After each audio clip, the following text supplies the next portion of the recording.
નમસ્કાર, આપ જોઈ રહ્યા છો મંતવ્ય ન્યૂઝ. શહેરથી ગામ સુધીમાં હું છું આપની સાથે નંદરી. મહત્વના સમાચારોથી બુલેટિનની શરૂઆત કરીશું.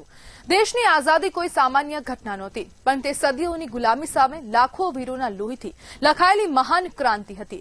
15 ઓગસ્ટ 1947ની ઐતિહાસિક મધરાત્રિએ જ્યારે ભારતનો તિરંગો લહેરાયો, ત્યારે ગુલામીની જંજીરો હંમેશા માટે તૂટી ગઈ. આજે આઝાદીના અમૃત કાળમાં આપણે શહીદોના બલિદાનને યાદ કરી આપણા કર્તવ્યો દ્વારા આ નવા ભારતને વિશ્વગુરુ બનાવવાનો સંકલ્પ કરીએ. જોઈએ આઝાદીની સફર. ગુલામીના અંધકારથી આઝાદીના સૂર્યોદયની સફર. સોનાની ચિડિયા સમાન ભારતનું લૂંટાયેલું અતીત. 1857ના સંગ્રામથી જાગી ઉઠેલું નવું ભારત. 15 ઓગસ્ટ 1947ની એ ઐતિહાસિક મધ્યરાત્રિ. ભાગલાની વેદના વચ્ચે આઝાદીના સ્વપ્નો સાકાર. આઝાદી પછી ભારતે ઉદ્યોગોમાં કર્યું અદ્ભુત સર્જન. ઓઇલ, સ્ટીલ અને ફાર્મા ક્ષેત્રે ભવ્ય વિકાસ. આધુનિક ટેકનોલોજી અને નવા યુગનું નવું ભારત. આજનો યુવા વર્ગ દેશ માટે સમર્પિત. એક સમય હતો જ્યારે આ ધરતી સોનાની ચીડિયા કહેવાતી, પણ ઇતિહાસનું એક કાળું પાનું ખુલે છે અને શરૂ થાય છે ગુલામીનો અંધકાર યુગ. સદીઓની ગુલામી, શોષણ અને અત્યાચાર, પણ જ્યાં અંધકાર વધે ત્યાં જ સૂર્યોદયની શરૂઆત થાય છે. ઈસવીસન 1857ના સંગ્રામની ચિંગારીથી લઈને લાખો વીરોના બલિદાન સુધી, સરફરોશ કી તમન્ના અબ હમારે દિલ મેં હૈ. આ અવાજ દરેક ભારતીયના હૈયામાં ગુંજી ઉઠ્યો છે. સુરતના રાજકીય વિશ્લેષક સુજીત પાઠક જણાવે છે, જ્યારે ઈસ્ટ ઇન્ડિયા કંપની હતી ત્યારે રજવાડાનું રાજ હતું. પછી ઈસ્ટ ઇન્ડિયા કંપનીનું 100 વર્ષ રાજ અને ત્યારબાદ બ્રિટિશ સલ્તનતનું 100 વર્ષ રાજ જોયું. બ્રિટિશ શાસનના ધર્મ આધારિત નહીં, પરંતુ ગાંધીના નેતૃત્વમાં જનસમસ્યા આધારિત આંદોલનો થયા અને આપણને આઝાદી મળી. હું ઘણી પાછળ જાઉં છું કે જ્યારે ઈસ્ટ ઇન્ડિયા કંપની હતી ત્યારે તો રાજા રજવાડાઓનું રાજ હતું. પછી ઈસ્ટ ઇન્ડિયા કંપનીનું રાજ ભારતે 100 વર્ષ જોયું. 100 વર્ષ બ્રિટિશ સલ્તનતનું રાજ ભારતે જોયું. અને એ બ્રિટિશ સલ્તનતના રાજમાં ધર્મ આધારિત મુદ્દાઓ નહીં, પણ ગાંધીજીના નેતૃત્વ થકી જનસામાન્યની જે સમસ્યાઓ છે એ સમસ્યાઓ આધારિત આંદોલનો શરૂ થયા. અને એ આંદોલનોની અંદર જે મૂળ જૂના કોંગ્રેસીઓ ગણો કે કમ્યુનિસ્ટો ગણો કે જે પણ કંઈક સુધારાવાદી લોકો ગણો, એ તમામે આંદોલનમાં જોડાતા ગયા અને છેલ્લે આપણને આઝાદી મળી. બીજી બાજુ સુરતના વરિષ્ઠ નાગરિક પ્રતાપસિંહ કમળ કહે છે કે મારો જન્મ સિંધના બદીરમાં થયો હતો. પાર્ટીશન સમયે હું નાનો હતો. જે ભણેલા હતા તે કરાચીથી મુંબઈ આવી ગયા. ઘણી તકલીફમાં અમે ઘર છોડીને આવ્યા. मुझे पार्टीशन के टाइम पर मैं छोटा था, लेकिन वहाँ के हालात जो हैं उनके बारे में मुझे अच्छी हल्की सी जानकारी थी. बाद में पढ़ने पर मैंने वहाँ के हालातों के बारे में और लोगों से भी काफ़ी कुछ सुना है. बहुत तकलीफ़ में वहाँ से हम आए थे. कई लोग जो है जो पढ़े लिखे थे वो तो कराची से सीधे बम्बई आ गए, लेकिन जो गाँव के लोग थे उन्होंने सोचा हम जा रहे हैं और फिर वापस आ जाएंगे, इसलिए अपना घर बार मिल्कियत सब छोड़ कर के यहाँ आ गए. यहाँ आने के बाद सिंधियों को बहुत तकलीफ़ देखनी पड़ी. તો સુરતથી અતુલ પાઠકનું કહેવું છે કે આઝાદી પહેલા કોઈ લોકશાહી જેવું હતું નહીં અને અંગ્રેજોનું શાસન હતું. તે વખતે કોઈ ચૂંટણી ન હતી અને સત્તા ભોગવવાનો સંપૂર્ણ અધિકાર અંગ્રેજોનો રહેતો. આઝાદી પહેલાં લોકશાહી જેવું કોઈ નામ નિશાન નહોતું અને અંગ્રેજોનું શાસન હતું. તે વખતે કોઈ ચૂંટણી કે સત્તા ભોગવવાનો સંપૂર્ણ અધિકાર અંગ્રેજોનો રહેતો. વડોદરાથી કુસુમબેન પાગે જણાવે છે કે આઝાદી પહેલા ઘણી વિકટ પરિસ્થિતિ હતી. જ્યારે અમે નાના હતા ત્યારે શાળાએ ચાલીને જતા. રસ્તાઓ ઉબડ ખાબડ હતા. શાળામાં શિક્ષકો અને વિદ્યાર્થી વચ્ચે ભેદ રાખવામાં આવતો હતો. દેશ સ્વતંત્ર થતા પહેલાં ઘણી વિકટ પરિસ્થિતિ હતી. જ્યારે અમે નાના હતા ત્યારે અમે સ્કૂલે ચાલીને જતા હતા. રસ્તાઓ ખડ હતા. જવા માટે વ્યવસ્થિત હતી નહીં. શાળાઓમાં પણ શિક્ષકોને અને વિદ્યાર્થીઓ માટે ભેદ રાખવામાં આવતો. અમે સંતાઈને કેટલીક વખત સ્કૂલમાં જ ભણતા. આઝાદી દરમિયાનની પરિસ્થિતિ વિશે વ્યાપારી જયપ્રકાશ ખિલનાની જણાવે છે કે અમારા પૂર્વજો પાકિસ્તાનથી અહીં આવ્યા હતા, ત્યારે બધી પ્રસિદ્ધિ હતી. પછી અમે અહીં આવી ગયા. સરકારે અમને રહેવા માટે સરકારી ક્વાર્ટર આપ્યા હતા. અહીં લોકોનો પણ સાથ મળ્યો છે. અમારા પૂર્વજોમાં અમારા દાદા ત્યાંથી પાકિસ્તાનથી આવ્યા હતા, ત્યારે તો ત્યાં બળદગાડાની બધું પરિસ્થિતિ હતી. પછી આપણે ત્યાંથી પાકિસ્તાનથી અહીંયા ઇન્ડિયામાં આવીને પોતે પ્રગતિ કરી છે. ગવર્મેન્ટે આપણને ત્યારે અમારા દાદાને અને અમારા ફાધરને રહેવા માટે અહીંયા આપણા ગવર્મેન્ટ કોટેજ આપ્યા હતા. પછી અમે લોકોએ બધું છોડીને અમે પોતાના મકાન વસાયા, અહીંયા મહેનત કરીને આગળ આવ્યા છે. એમાં આપણને અહીંના લોકોએ પણ બહુ સારો સપોર્ટ આપ્યું છે. તો રાજકોટથી શરણાર્થી લક્ષ્મણ મહેશ્વરી કહે છે કે હું વર્ષ 2008માં અહીં આવ્યો. હું કરાચીમાં રહેતો હતો. એ એરિયામાં નામ લહેરી હતું. એ સમયે લહેરીની હાલત ખરાબ હતી. ગેંગ વોર ચાલતો હતો, સાથે જ ચોરી ડકેટી લૂંટફાટ ચાલતી હતી. એટલે અમે દેશ છોડ્યો. हम 2008 में इधर आए हैं और जिस समय इधर आए थे तो तब हमारे जहाँ मैं कराची में रहता था उस एरिया का नाम लियारी है. उस वक्त लियारी का हालात बहुत ख़राब थे. वहाँ गैंगवार चल रहा था और इसके अलावा चोरी डकैती लूटमार और भी बहुत सारे रीज़न्स हैं वो मुल्क छोड़ने के. રાજકોટથી અન્ય શરણાર્થી સુનિલ મહેશ્વરી જણાવે છે કે હું 2008માં આવ્યો ત્યારે સરકારને ઘણા પત્રો લખ્યા, પરંતુ સરકાર તરફથી કોઈ જવાબ નહોતો આવતો. વર્ષ 2014 પછી ઘણા બધા ફેરફાર આવ્યા. ત્યારબાદ CAA, પાસપોર્ટમાંથી રિલેક્સેશન, LTV ગ્રાન્ટ થવાનું, ઓનલાઈન LTV જેવા ઘણા ફેરફારો થયા. હું આવ્યો હતો 2008માં. ત્યારે ઘણા બધા પ્રયાસ કર્યા હતા, કોન્ટેક્ટ કર્યા હતા, સરકારને પત્ર વ્યવહાર કર્યા હતા, પણ સરકાર તરફથી કોઈ ત્યારે જવાબ નહોતું આવતું. 2014 પછી જ બહુ સારું થઈ ગયું છે.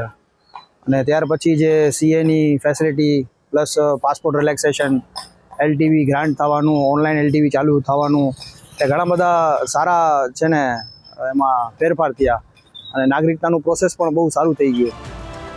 આઝાદી પછીના આધુનિક ભારત વિશે વડોદરાના ભોગીપાલ પટેલ જણાવે છે કે સ્વતંત્ર થયા પછી અનેક ઉદ્યોગો આવ્યા. Oil industry, street chemical, pharma કંપનીનો ઘણો વિકાસ કર્યો છે. અવારનવાર સમયમાં આપણે આખા વિશ્વમાં આગલી હરોળમાં બેસવા લાયક બની જશું. સ્વતંત્ર થયા પછી આપણા દેશમાં બહુ મહાકાય ઉદ્યોગો આવ્યા. એમાં oil industries, steel industries, chemical industries, pharma company વગેરે ઘણો જ અહીંયા પ્રોગ્રેસ કરેલો છે અને અત્યારે એ જ પ્રોગ્રેસ ચાલુ છે. અને આવતા વર્ષોમાં મને લાગે છે કે આપણે આખા વિશ્વમાં આગલી હરોળમાં બેસવા માટે લાયક થઈ જઈશું. આઝાદી પહેલા સતી પ્રથા, ડાવરી પ્રથા, માનવી વચ્ચે અસમાનતા જોવા મળતી હતી. આજે દેશ ઘણો આગળ વધ્યો છે.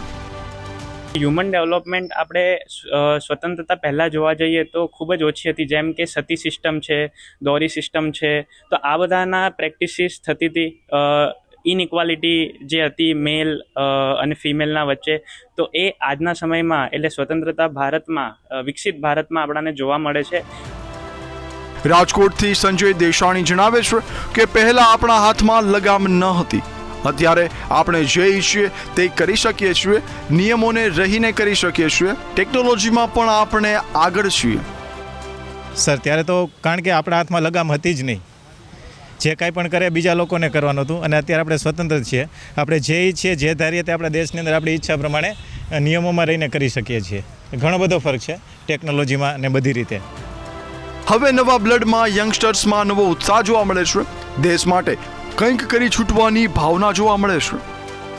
બ્લડમાં મીન્સ કે જે યંગ પીપલ, યુવાનોમાં જે દેશભક્તિનો એક ગજબ કહી શકાય એવો ઉત્સાહ હવે દરેક વ્યક્તિને પોતાનું ભારત, પોતાનો દેશ ખૂબ પ્રેમ કરે છે અને દેશ માટે કાંઈક કરી છૂટવાની ભાવના જેટલી વધારે ને વધારે પ્રબળ થાય છે.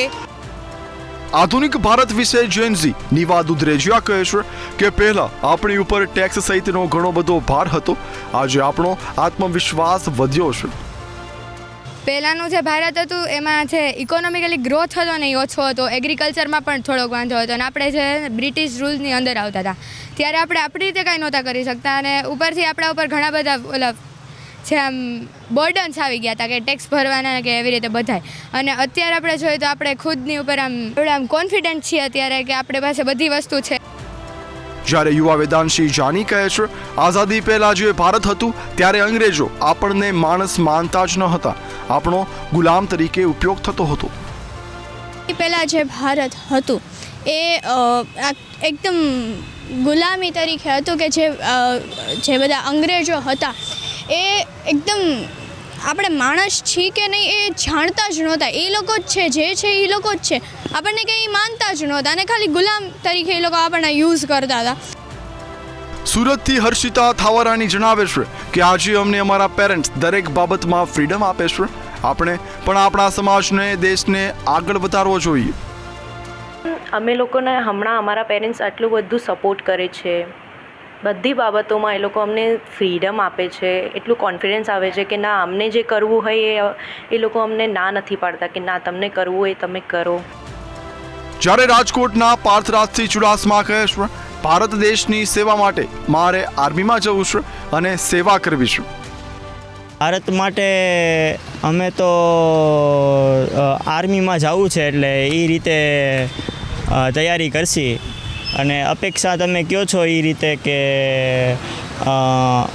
ગંદકી ઘણી બધી વધી ગઈ છે. રાજકોટથી સ્મિત દવે જણાવે છે, ભારત માટે યુવાનોને બેસ્ટ કરવાની ભાવના છે. ભારત માટે જે જોઈએ તે યુવાનોએ પૂર્ણ કરવું જોઈએ.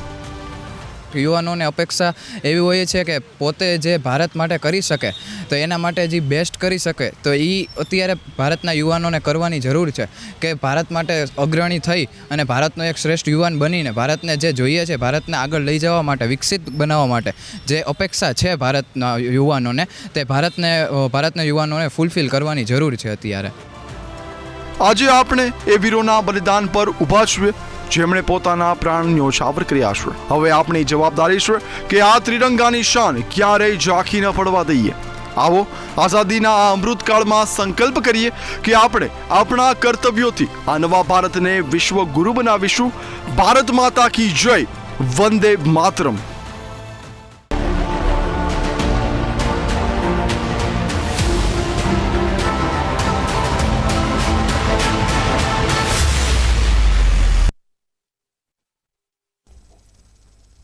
તો અમદાવાદ ખાતેથી સમાચાર સામે આવી રહ્યા છે. બહેરામપુરા વિસ્તારમાં રોડ ધોવાવ છે.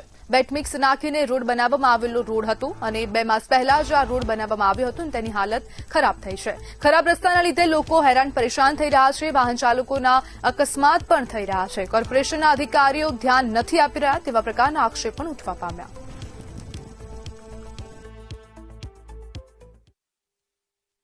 બહુ ખાડા ખુડા અને બહુ પરેશાની થાય છે. બાર મારી જ્યાદા પાણી થાય તો અહીંયા ગાડીઓ બંધ થઈ જાય, ચલવાવાળાના બહુ મિસ્ટેક થાય. અહીંયા આજુબાજુમાં બધું કંપનીઓ છે, બિચારા ચલવાવાળાને બહુ તકલીફ થાય. ગાડીવાળાને થાય છે પણ આપણે એના બી થાય. આખું રોડ તો છેલ્લા 26 વર્ષથી નથી બન્યું, પણ હવે જ્યારે શરૂઆત કરી મ્યુનિસિપાલિટીવાળા તો 7 મહિના થયા, એમાં 4 મહિના રોડ બનવામાં થયા અને એના પછી અમે કમ્પ્લેન કરી ઉચ્ચ અધિકારીઓને તો કે ભાઈ ડામર મળતું નથી વોરના લીધે. પછી વરસાદ આવી ગયું અને એના પછી આપણે કામ ચાલુ કર્યું તો જે ખાડા હતા એ પૂરવાનું, રેડ મિક્સ પૂરવાનું કામ ચાલુ કર્યું. બહેરામપુરા વિસ્તારમાં આવેલો આ જે 700 મીટરનો રોડ છે જે 6ઠ્ઠા મહિનામાં બનેલો હતો. 6ઠ્ઠા મહિના પહેલાં જ્યારે બન્યો ત્યારના દ્રશ્યો કંઈક અલગ હતા, પરંતુ અત્યારે 2 કે 3 મહિના બાદના દ્રશ્યો અત્યારે અલગ છે. જે પ્રમાણે અત્યારે મારી સામે આપ દ્રશ્યો જોઈ રહ્યા છો જેની અંદર મોટા મોટા ખાડા, આ એક ખાડો છે, આવા 7 થી 8 મોટા ખાડા છે જે આગળની સાઈડ એટલે કે 700 મીટરની અંદર જે વાહન ચાલકો અહીંથી પસાર થાય છે તે ખૂબ જ હાલાકીની પરિસ્થિતિમાંથી પસાર થતા હોય છે. અહીં જે સ્થાનિક લોકો છે જેના દ્વારા કહેવામાં આવ્યું છે કે આ રોડ જે છે બન્યાના 2 મહિના બાદ જ ધોવાઈ ગયો છે અને સાથે સાથે વાહન ચાલકો છે તેને અકસ્માતો પણ દિવસે ને દિવસે ખૂબ જ વધી રહ્યા છે.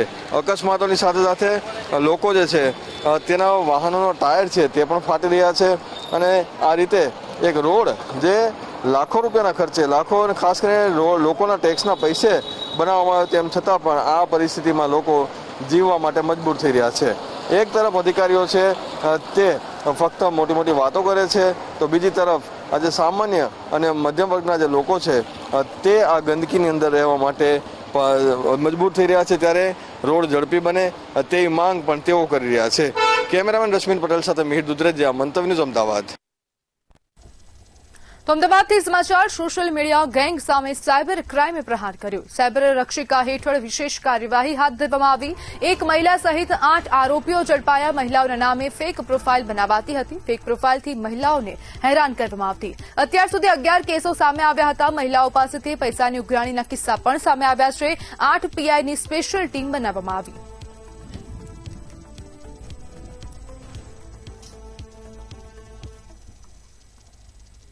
તો આરોપીઓને મારવા મામલે હાઈકોર્ટ નારાજ છે. સુરત એસઓજીના ડીસીપી સામે સુઓ મોટો અરજી પર સુનાવણી થઈ. ડીસીપી રાજદીપસિંહ નકુમ આરોપીને જાહેરમાં માર્યો હતો. જવાબદાર અધિકારીની તાત્કાલિક બદલીના નિર્દેશ આપવામાં આવ્યા. અધિકારી કાર્યરત રહેશે તો તપાસ નહીં થાય. વરિષ્ઠ અધિકારીના વર્તનથી હાઈકોર્ટ નારાજ છે.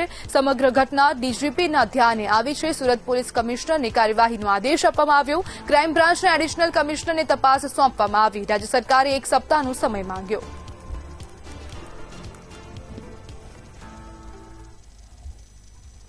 તો વડોદરાની તિરંગા યાત્રામાં ડેપ્યુટી સીએમ હર્ષ સંઘવીએ સંબોધન કર્યું છે. સરહદ પર રક્ષા કરતા જવાનોને સલામ કર્યું. અદભુત તિરંગા યાત્રા બદલ અભિનંદન પણ પાઠવ્યા. દેશને ડ્રગ્સ મુક્ત કરવાનો સંકલ્પ લીધો. વડોદરા શહેરને સંપૂર્ણ ડ્રગ્સ મુક્ત કરીશું. ડ્રગ્સ વેચનારાઓનો ભૂક્કો બોલાવવામાં આવશે તેવી પણ વાત કરી. એક ઘર પર તિરંગો લહેરાવવો જોઈએ. वडोदरा शहर के नगरजनों ने मिलकर एक ऐतिहासिक तिरंगा यात्रा का आयोजन किया गया है. आज ये तिरंगा यात्रा में जुड़ के मुझे भी बहुत ही गर्वान्वित महसूस हो रहा है. मोदी जी के आह्वान पे कश्मीर से लेके कन्याकुमारी तक, गांवों से लेके शहरों तक, जहां देखो वहां तिरंगे लहरा रहे हैं. लोगों ने बहुत ही बड़ी संख्या में इस अभियान में भाग लिया है. તો રાજકોટમાં ભક્તિનગરમાં પિતાએ પુત્રની હત્યા કરી. પિતાએ પુત્રને હથોડો મારીને મોતની ઘાટ ઉતાર્યું. પિતા પુત્ર વચ્ચે અવારનવાર ઝઘડા થતા હતા. કુટેવો અને સ્ત્રી સંગત બાબતે માથાકૂટ થતી. બનાવ સમયે પિતા પુત્ર ઘરે એકલા હતા. હત્યા બાદ પિતા પોલીસ સ્ટેશને પહોંચ્યા. ભક્તિનગર પોલીસે આરોપીની ધરપકડ કરી. ભક્તિનગર પોલીસ સ્ટેશનમાં ગઈકાલના રોજ એક ખૂનનો ગુનો દાખલ કરવામાં આવેલો, જેમાં આ કામના આરોપી છે બાબુભાઈ રંગાભાઈ સવસેટા, જેમને પોતાના છોકરા રામાભાઈ બાબુભાઈ સવસેટાનું મૃત્યુ નિપજાવેલું અને માથામાં ભાગે હથોડો મારી મૃત્યુ નિપજાવેલું. જેનું મુખ્ય કારણ એ હતું કે બાપ અને છોકરા વચ્ચે અવારનવાર ઝઘડો થતો હતો અને આ જે આરોપી છે પિતા, એને ખરાબ ટેવોથી સ્ત્રી સંગત હતી ને અવારનવાર આ બંને વચ્ચે માથાકૂટો થતી હતી. એના અનુસંધાને આ રકઝકના બાદ આ ખૂનનું. તો રાજકોટથી સમાચાર સામે આવી રહ્યા છે. સાઢુભાઈના હાથે સાઢુભાઈની હત્યા થઈ. શાપર વેરાવળ વિસ્તારમાં હત્યાની ઘટના બની. બ્રિજવિહારી સિંઘનું સારવાર દરમિયાન મોત થયું. અગાસી પરથી ફેંકી હત્યા કર્યાનો આક્ષેપ. બાળકને ઘરે રાખવા મામલે ઝઘડો થયો હતો. બ્રિજવિહારીની પત્ની સંજુને પણ ઈજા પહોંચી. શાપર વેરાવળ પોલીસે આરોપીની ધરપકડ કરી. जो मूળ કુશીનગર ઉત્તર પ્રદેશના રહેવાસી છે એવા બે સાડોભાઈ ત્યાં રહેતા હતા અને અહીં મજૂરી કામ કરતા હતા. પરિવાર સાથે બંને અહીંયા રહે છે અને 11 તારીખની રાત્રિમાં 10:30ની આજુબાજુમાં આમાં જે આરોપી નરેન્દ્રસિંહ મહેન્દ્રસિંહ એ પોતાના છોકરાને ઘરે મારતો હતો, તો છોકરો પોતાના માસાને ઘરે જતો રહ્યો. ત્યાં લેવા માટે આ અમરેન્દ્રસિંહ પાછળ ગયો ને ઉપર જઈને આ બાબતમાં કે ભાઈ અમારા છોકરાને લઈને જવાનો છે, આ બાબતમાં બંને સાડુ અને સાળી. હિંમતનગર બાયપાસ રોડ પર કારમાં આગ લાગી. એક જ દિવસમાં આગની આ બીજી ઘટના. અચાનક આગ લાગતા ચાલક બહાર નીકળી ગયો હતો. પડવારમાં કાર આગની જ્વાળામાં લપેટાઈ. કાર સંપૂર્ણ સળગી જતા ભારે નુકસાન. પ્રાંતિજનો યુવક કાર લઈને પસાર થતો હતો. ફાયર ટીમ અને પોલીસ સ્થળ પર પહોંચી.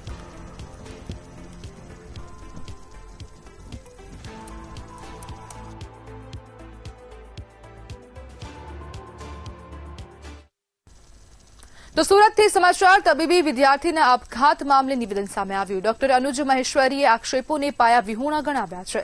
રેગિંગના આરોપોને સરાસર ખોટા ગણાવ્યા. આખરે નિર્ણય ન્યાયતંત્ર કરશે તેમ પણ જણાવ્યું. આપઘાત પાછળ અન્ય કારણોની શક્યતા દર્શાવવામાં આવી. કોઈ ગેરકાયદેસર કૃત્ય ન કર્યાનો દાવો કરવામાં આવ્યો. न्यायतंत्र पर पूर्ण विश्वास व्यक्त કર્યો.